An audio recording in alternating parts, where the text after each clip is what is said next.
경기도 성남 은행주공 아파트. 2010세대 아파트가 3,198세대 아파트로 재탄생하는 성남시 최대 규모 재건축 사업이 진행 중입니다. 2018년 12월 치열한 수주전 끝에 GS건설과 현대산업개발 컨소시엄이 시공사로 선정됐습니다. 그런데 한 달 전 계약이 중단됐습니다. 공사비 때문입니다. 지난해 초 시공사 측은 3.3제곱미터당 공사비를 기존 445만 원에서 672만 원으로 올려달라고 요구했습니다. 약 50% 인상입니다. 59제곱미터를 그대로 유지해 살면 분담금이 1억에서 2억 원 이상으로 늘어나고 84제곱미터로 넓혀가면 분담금이 4억에서 5억 5천만 원으로 불어납니다. 분담금 같은 평수에서도 거의 비슷한 평수로 하는데 2억, 3억 내신다 그러면 못 들어올 분들 상당히 많아요. 누가 여기가 무슨 잘 사는 사람들도 아니고 거의 서민 아파트나 마찬가지인데 2억, 3억씩 지고 있는 사람이 누가 있겠어요? 1,100세대를 차지하는 일반 분양도 분양가가 10% 정도 올라 84제곱미터 기준으로 분양가가 11억 원이 넘게 됩니다. 왜 672만 원이 됐는지 그 근거를 알 수 있게끔 산출 내역이라든지 이런 걸 좀 달라고 한 거예요. 그건 당연히 조합에서 요구할 수 있는 상황이잖아요. 영업비밀이라고 합니다. 시공사 영업비밀이라 그런 자료를 줄 수 없다. 공사비 인상 도미노는 여기저기서 벌어지고 있습니다. 신반포 22차 재건축 조합은 지난달 3.3제곱미터당 공사비를 569만 원에서 1,300만 원으로 한꺼번에 2배 넘게 올리는 안을 승인했습니다. 재건축 아파트 역대 최고 공사비입니다.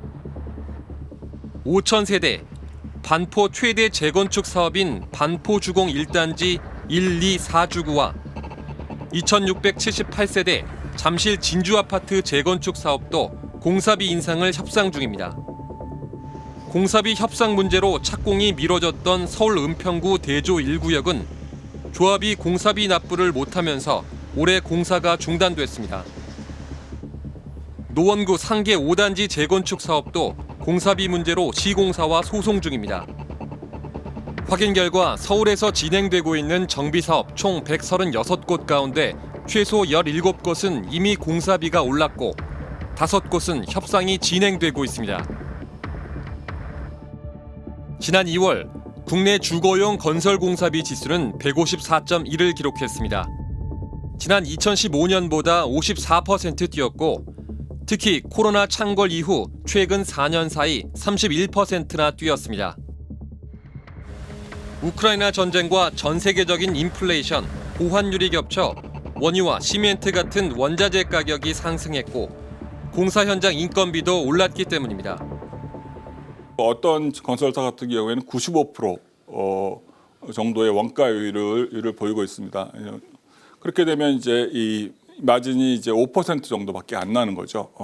그렇게 되니까 수익성이 계속 악화되니까 이제 이 사업을 지속할 수가 없게 되는 겁니다.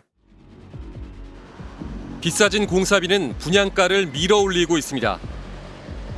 얼마 전 서울 홍제 3구역 재건축 아파트의 3.3제곱미터당 공사비가 512만 원에서 784만 원으로 50% 이상 올랐습니다.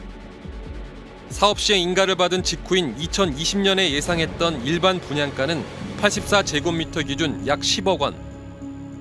하지만 현재 예상 분양가는 14억 8천만 원으로 40% 폭등했습니다. 주변의 신축 아파트 시세보다 1, 2억 원 정도 비쌉니다. 분양가가 시세를 추월한 겁니다. 조합원들도 다 망연자실하지만은 저희는 지금 1년 동안 끈질기게 협상을 했고 그걸 다 공유를 했어요. 이제 시공사 공사비 올라가는 거는 뭐 조합장 능력으로는 어떻게 할 수 있는 게 아니잖아요. 뭐 외부가 워낙 그러니까. 한 부동산 분석업체가 서울 지역 아파트의 시세와 분양가를 비교해봤더니 강남 3구를 제외한 서울 전 지역에서 2022년부터 분양가가 시세를 추월하는 현상이 나타났습니다. 경기도는 지난해부터 분양가가 시세를 추월했습니다. 지난 3월 서울 민간 아파트 분양가는 3.3제곱미터당 3,794만 원으로 불과 1년 만에 23.9%나 올랐습니다. 국민 평형인 84제곱미터 분양가가 평균 13억 원에 이릅니다. 근데 이제 강북에서조차도 분양가가 급등하다 보니 84제곱미터 같은 경우는 뭐 이미 뭐 13, 15 뭐 이렇게 막 육박하는 이런 상황이 되다 보니까 심각한 지경이라고 할 수가 있어요. 이러다 보니 내 집 마련을 눈앞에 뒀다가 포기하는 일도 벌어지고 있습니다. 올해 1월 본청약이 진행된 인천 검단 신도시의 한 아파트 단지. 사전 청약 때 4억 6,070만 원이었던 84제곱미터 분양가가 본청약 때 최고 5억 2,220만 원으로 6천만 원 넘게 뛰었습니다. 사전 청약 당첨자 551가구 가운데 절반이 넘는 334가구가 본청약을 포기했습니다. 2년을 기다렸는데 5천만 원이 올라버리니까 사람들이 이제 그 금액 보고 포기하신 분들도 좀 계시고요. 분양가만 이렇게 올려놓고 2년을 기다리게 해놓고 뭐 혜택도 없이 이렇게 하는 경우가 어딨냐. 뭐. 시장은 침체라는데 점점 비싸지는 새집 가격. 청약으로 내 집을 마련하는 건 점점 남 이야기가 되고 있습니다. 지금 무주택자가 9억 원 이하의 대출을 받아서 내 집을 마련한다 하더라도 4, 5억씩 대출을 받고 이자를 감당할 수 있겠느냐. 어떻게 보면 그림에 떠질 수도 있거든요. 그러니까 세입자 입장이나 또는 무주택자 입장에서 볼 때에는 건축원가가 올라가는 거를 감당할 수가 없는 겁니다.